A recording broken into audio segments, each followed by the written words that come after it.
Assalamualaikum warahmatullahi wabarakatuh. Perkenalkan, nama saya Fargun Nasir Pagari. Saya akan mempresentasikan PPT saya yang berjudul motivasi dalam organisasi.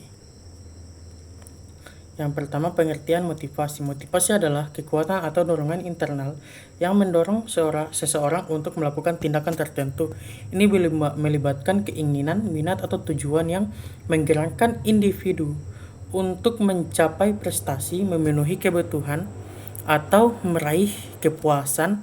Motivasi dapat berasal dari dalam diri individu atau motivasi intrinsik, atau dipengaruhi oleh faktor eksternal seperti imbalan atau hukuman, atau motivasi ekstrinsik.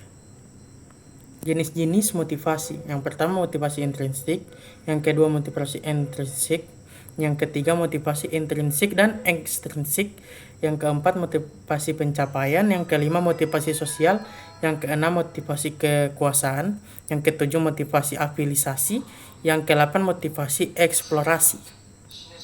Teori-teori motivasi menurut Abraham Maslow mengungkapkan bahwa pada dasarnya semua manusia memiliki kebutuhan pokok. Ia menunjukkan dalam 5 tingkatan yang berbentuk piramid.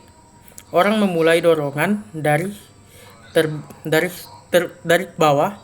5 tingkatan kebutuhan itu dikenal dengan sebutan hierarki kebutuhan Maslow, dimulai dari kebutuhan biologis dasar sampai motif psikologis yang lebih kompleks yang akan penting setelah kebutuhan dasar terpenuhi. Yang kedua, menurut Heisenberg ada 2 jenis faktor yang mendorong seseorang untuk berusaha mencapai kepuasan atau menjauhkan diri dari ketidakpuasan. 2 faktor itu disebut faktor Heisenberg atau faktor intrinsik dan faktor motivator atau intrinsik. Teori ini menggambarkan 2 pendekatan berbeda. Motivasi teori X mengasumsi bahwa orang pada dasarnya malas dan membutuhkan pengawasan yang ketat. Sedangkan teori Y mengasumsi bahwa orang memiliki kebutuhan untuk tumbuh dan berkembang dan dapat mandiri dalam mencapai tujuan. Mungkin hanya itu saja presentasi saya. Assalamualaikum warahmatullahi wabarakatuh.